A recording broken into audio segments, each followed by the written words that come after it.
Hello everyone, my name is Mansi Chandan. I study in class 7th. Now I am going to do an experiment, and my experiment is acid base. So turmeric is a natural indicator, and here will we add some turmeric.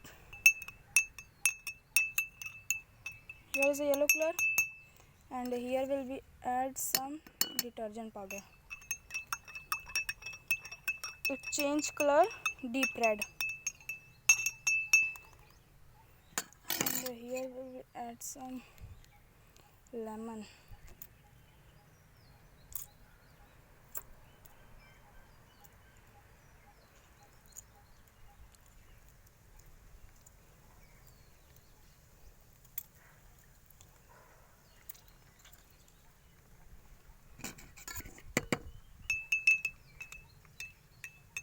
Here again yellow.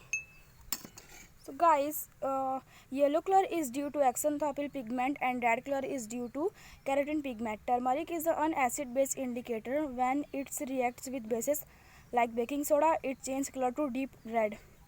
And acid again, it change back to yellow when acid are added. Okay guys, thank you.